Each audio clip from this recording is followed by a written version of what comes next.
За би Бурхны номыг өдөр тутам амьдралдаа яаж ач тусыг авах вэ гэдэг дээр цорол болгоод ингээд ном ярьж байгаа. Өнөөдрийн энэ цоролдоо буйны хийхийг өмнө яг юу бодвол сайн юм бэ?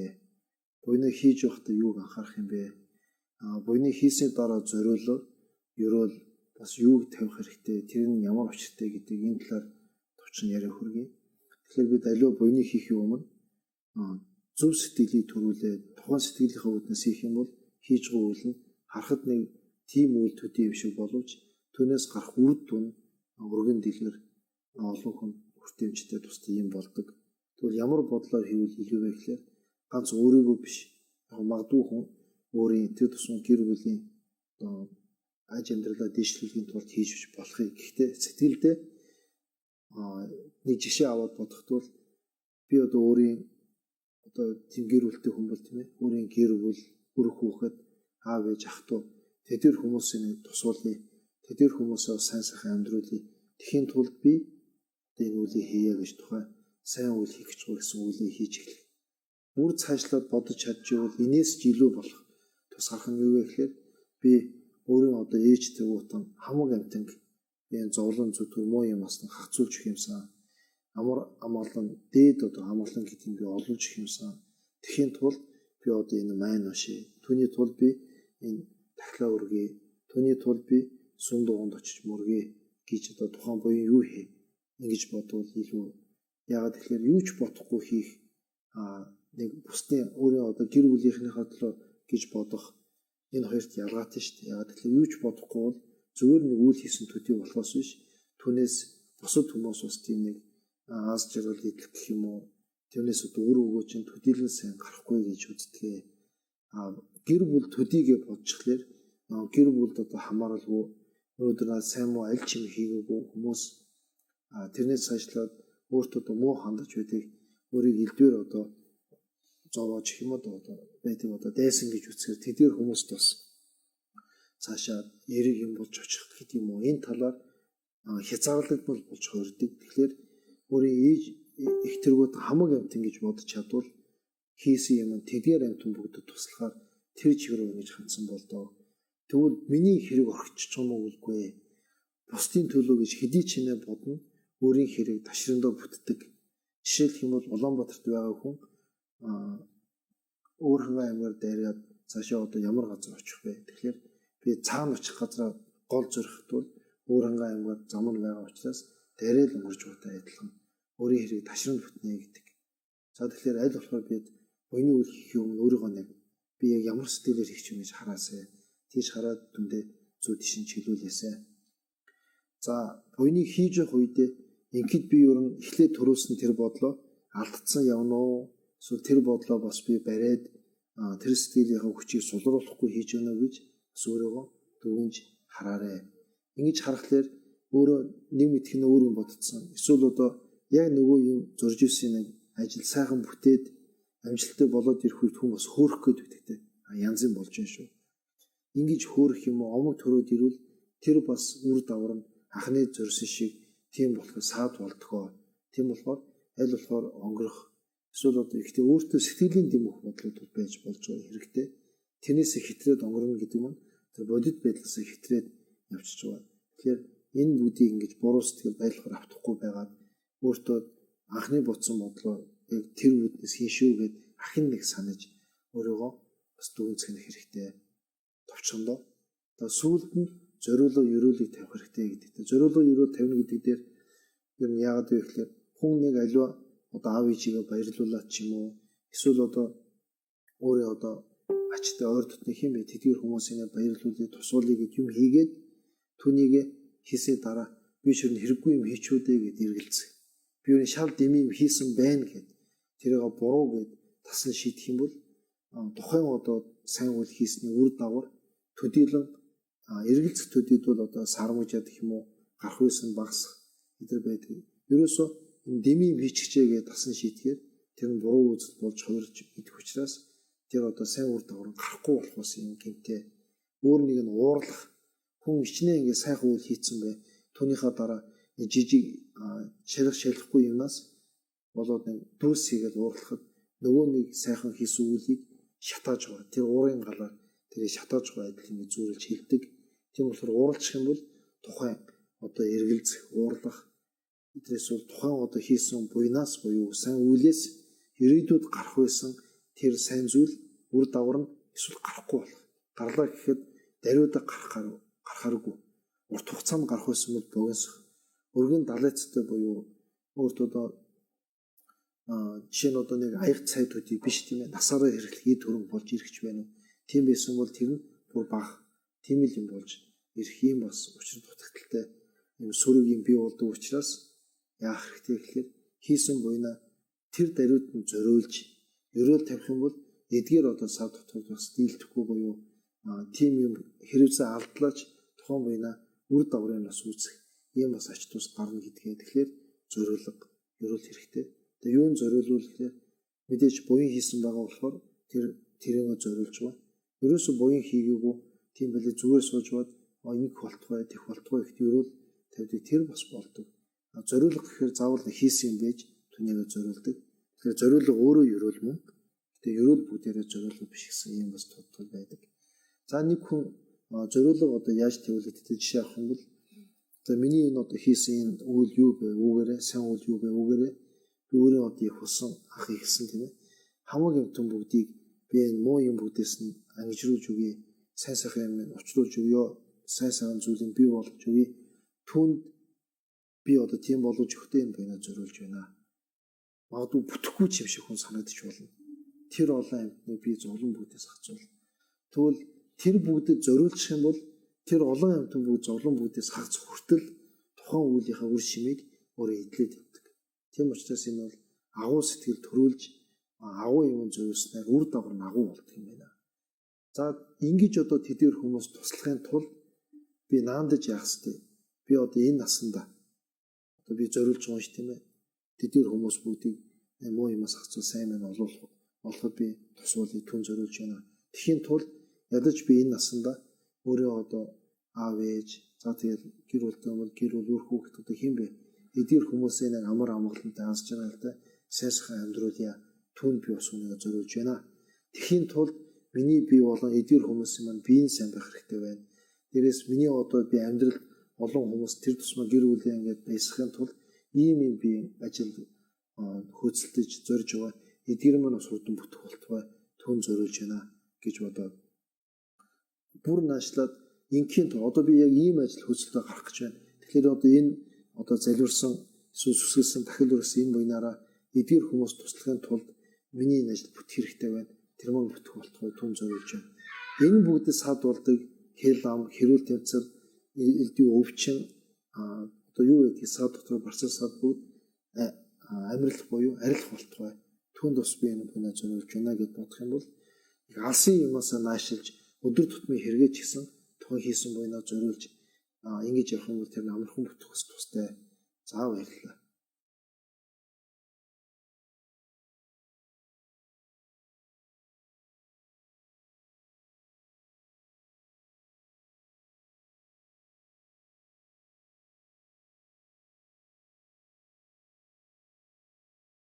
Хүн ер нь бол ээж гэж бидэнд хамгийн ачтай хүн ер нь бол ээж гэж ялсан байх ээж. Гэхдээ зарим хүн ээжээс илүү ачтай аав байж болно те. Эмээ байж болно тэрийг үүсэхгүй. Ер нь бол ээж. Хамгийн ачтай хүнээс эхлээд энэ хүн надад ямар ачийг үзүүлсэн гэдэг ачийг нь санаж өдөр болгон бодд юм байна. Би одоо их хөлийн тэр санаа төрөх үе шатыг нэг ярих гэдэг шүү дээ тийм ээ. Яг бүрэн одоо болдгоо мах тэр дагуу бодоод байхад өдөр тутмын алсын бүх юм ирээд байна гэдгийг ярьцсан. Тэгэхээр ээж маань аав маань хэн бэ? Өдөрт над ийм ачиг үзүүлж байсан шүү гэдэг өмнө аав ээж аваад төсөлж бодож бод. Ийм ачиг үзүүлж байсан гэх хүн өдөрт нэг 2 минут юм бодоод байхад аянда нэг бодох дээрүүд сүлдээ нэг хоолой цаграад шар усны босоо барц хийгээд өөрөө ирэхгүй нэг нүдэн нөлөө сураад ирэх үе болдог гинэ. Тэр үед бол одоо аав ээж тухайн хүнийхээ ачийг яаж гоох вэ? Нэлээ ухаарж ой төнд нь бууж байна. Амьдралын нэг жишээгээр амьд ухт нь аав ээж ачтай хүнийг гомдоож байгаад өөд усныхан дараа харамсууд уйлж байгаа гэдэг тийм ээ. Тэр бол ачийг нь ухаарж. Гэтэ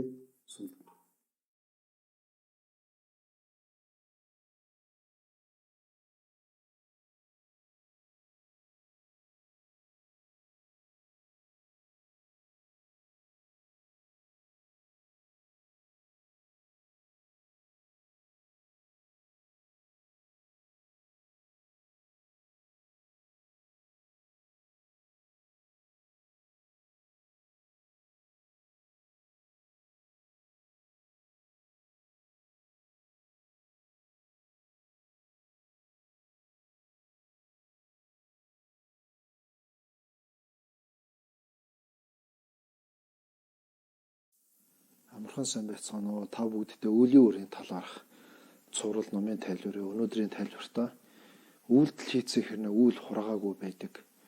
Үйл хураас хэрнээ үйлдэл хийгээгүйгээр үйл хураах гэх мэт үйлүүдийн хоорондын ялгааг ярихыг зорилоо.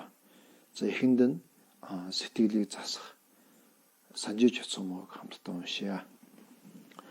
산제 최단 초이제 초남라 전초 바르도 다니 잡소제 다기 최셰 집에 초남제 돌라 펜처라 산제 도바르쇼 산제 최단 초이제 초남라 전초 바르도 다니 잡소제 다기 주셔 집에 초남제 돌라 펜처라 산제 도바르쇼 산제 주단 초제 초남라 잔초 바르도 다니 잡소제 다기 주셔 집에 초남제 돌라 벤처라 산전 도바르쇼.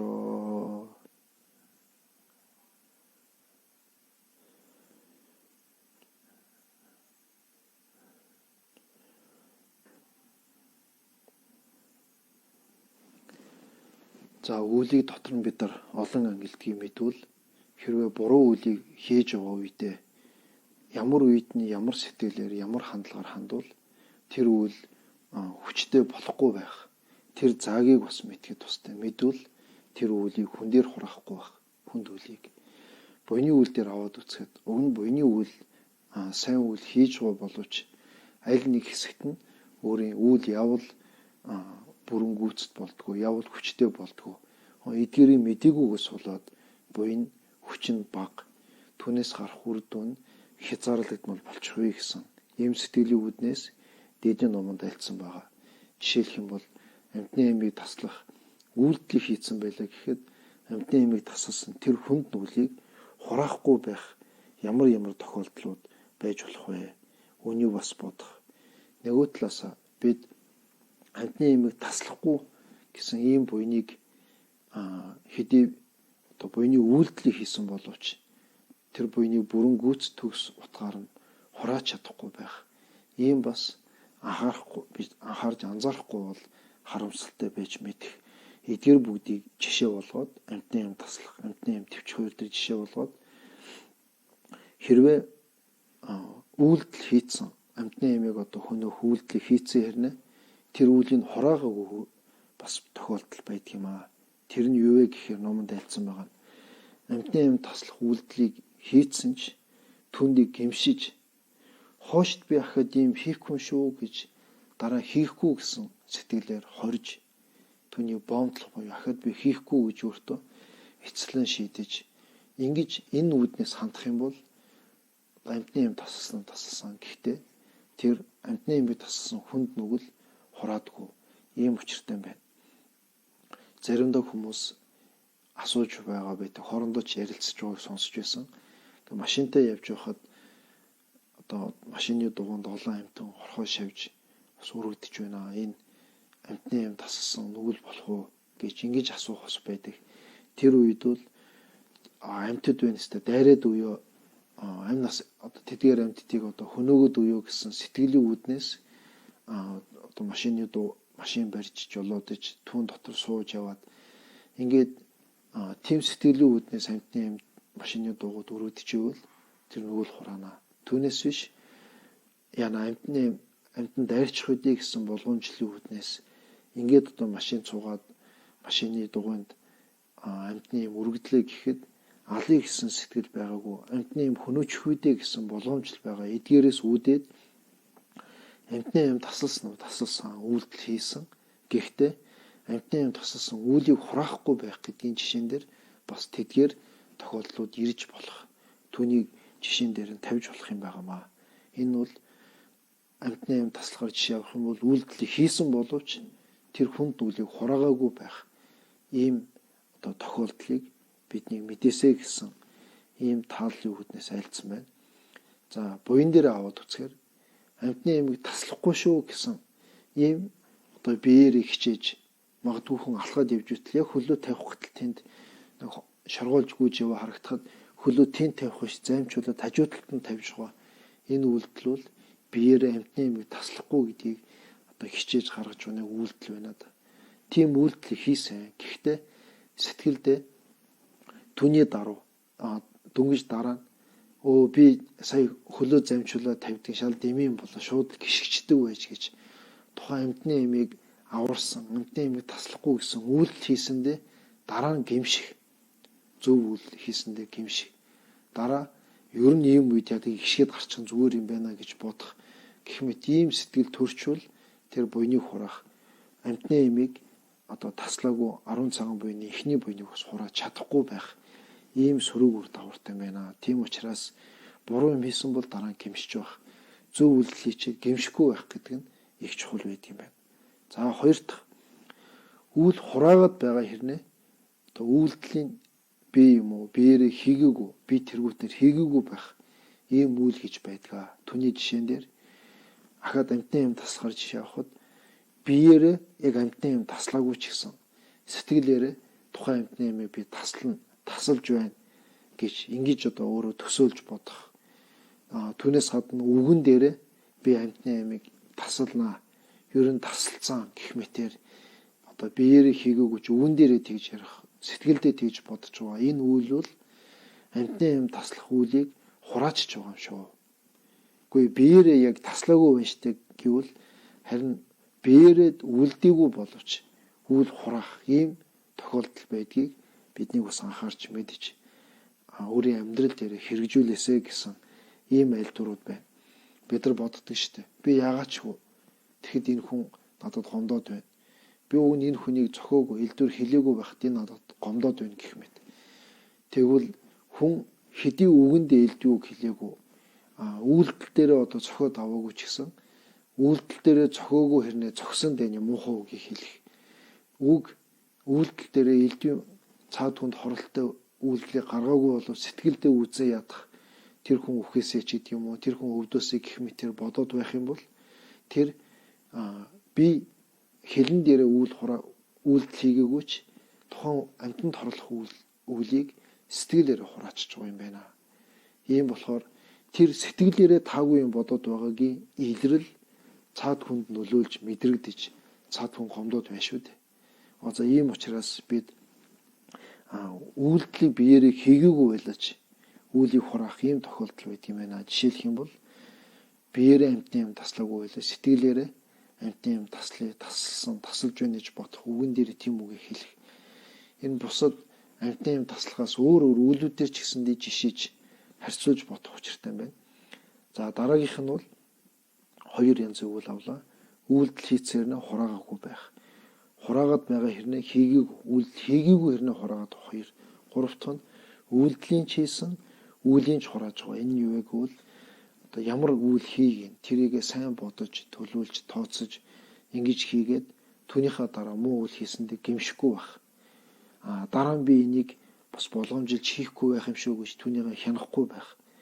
Хойшд би энийг хийхгүй шүү гэж боомдлох буюу хорих сэтгэлийг эцэслэн шийдэхгүй байх юм бол үйлийг хийцэн дараа нь гэмшээгүй ахад би энийг хийхгүй шүү гэсэн сэтгэлийн үүднээс эцэслэн шийдээгүй учраас үйлийг чийлээ үйлдэлийн чийлээ үйлийг ч хурааж байгаа ийм жишээ болно гэж альцсан байна. За хамгийн сүүлийнх нь үйлдэлийн чигээгүй үйлийг ч хураагаагүй үйл гэж байдгаа. Тэр нь юу вэ гэхээр зүүдэндээ хийж байгаа үйлүүд. Хүн зүүдэндээ магадгүй одоо хүнтэй зодтолж байна гэх юм уу? Эсвэл муу үйл хийж байгаа зүүдлээ сэрэхэд сэрсний дараа ямар гоё юм хийчвэ гэж тэр муу зүүдэндээ уламж одоо омгшиж тэр нь даган байсаж тэрийг улам өөгшүүлсэн сэтгэлд автчих юм бол тэр бас нүглийн үйл хураадаг гэж ингэж ялцсан байдаг. Тэгвэл сэрээд яана би ямар актер юм хийчвэ гэж дараа нь гимших ийм одоо сэтгэлийг дөнгөс сэрээд бодж ивэл зүүдэнд хэдий одоо хийж үзүүлсэн боловч тэр хийгээгүй. Түүнээс гадна тэр хураагаагүй гэж үүний жишээн дээр тавьсан байна. За өөр бас энэ хэдий энэ номон дээр жишээ болгож аваагүй ч Күнтэн гэгэний айлцсан ном тэргүүтэнд байдаг. Жишээлх юм бол үйлдэлийг хийцэн хэрнээ тухайн одоо амьтны юм таслах үйлдэлийг хийцэн хэрнээ тэр нүглийг нь одоо хүнд нүглийг нь хураагаагүй байх жишээнүүд дээр их санамсаргүй байдлаар хийцэн үйлдэлүүд хөнөө ихсэн сэтгэлээр биш санамсаргүй байдлаар нэг хүн түлхэлцээд байна уу эсвэл хүртсэн чи цаад хүн ойчоод амнасаа алдах ийм тохиолдол гарвал тэр санаатай биш санамсаргүй байдлаар хийсэн тэр үйлдэлүүд бол үйлдэлийг хийсэн боловч үлийг хураагаагүй гэж ийм бас жишээнүүдийг авсан байдаг. За энэ дээр үүлийн хураагаад байгаа боловч үйлдэлийн хийгээгүй гэдэг дээр бас жишээнүүд байдаг л да. Ер нь бол сэтгэлдээ одоо хулгайгаар аваад үзэх юм бол би хулгай хийн шүү гэж эртнээс бодож төлөвлөж ингэж байгаа тэр үеэс л одоо сэтгэлээрээ тэр хулгай үлийг хурааж эхэлж байдаг. Ийм актер үр дагавартай. Түүний яг эсрэгээрээ буйны үйл дээр аваад үзэх юм бол буян дээр ч гэсэндээ бид зөвхөн нэг санаандгүй буян хийж байгаа бол яг үйлдэлийг хийсэн боловч тухайн үйлдэлийг хийгээд гардаг буян түнд хураагдахгүй байгаа. Тийм учраас зүгээр нэг хүний шахалт шаардлагаар биш. Бид ирээдүйд ажил үс бүтэмжтэй байх, бие эрүүл байх. Түүнээс гадна олон хүн тусуулъя гэхэд буян хураахгүйгээр хэцүү. Тэгээ буян хураан гэдэг бол бид олон удаа ярьж байгаа. Одоо сүмхийд очиод ном уншуулах хэрэгтэй л дээ, хэрэгтэй. Гэхдээ ганц түүгээр л одоо хүн хэлсэн чи гэдэг үднэс биш. Өөрөө бодож, өөрөө бас зорж ингэж хийвэл тустай.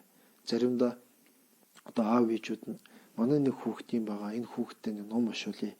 Манай нэг ийм хүүхд ингэж байна. Энэ хүүхдийг болгоож даатгаж байгаа ч гэж бурхан шүтэн залбирах, дээдс ламнар тус аврал айлдах ийм тохиолдлууд байдгийн мэлээ. Тэгээ ийм үед бол хүүхд өөрөө залуу хүмүүс тэр тусмаа одоо хин бэ цаад хүн өөрөө их хичээж сүсгэл залбирахгүй бол аав ээж л буйнаа хурааж байгаа болохоос биш. Тэр хүүхдэд одоо буйн тэр хүчин очин их бас хэцүү. Ийм учраас энэ дээр бид буйн нүгэл альж талаасаа үлийг явал хүндэрдэг, явал хүндрэхгүй байх уу гэдэг энэ талаас нь ойлгож авах гээхүү ухаанаар хандасаа гэж ингэж бодож тав хүнд хүрэхийг зорилоо. За өнөөдрийн номоо энэ хүргээ завсарлая. Сүүлийн зориулга хамтдаа уншъя.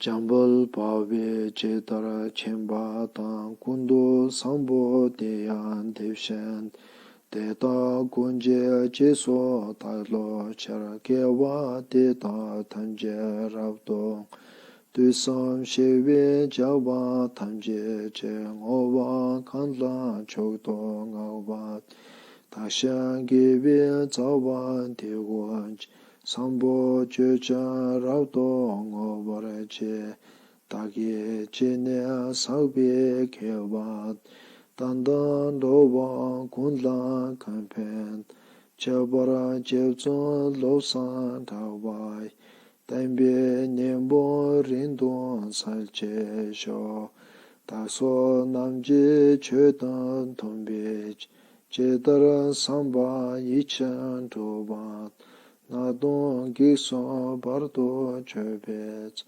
네바라 셰바라 젠제 라우데소 자 баяртай та бүхэн сайхан амраарай.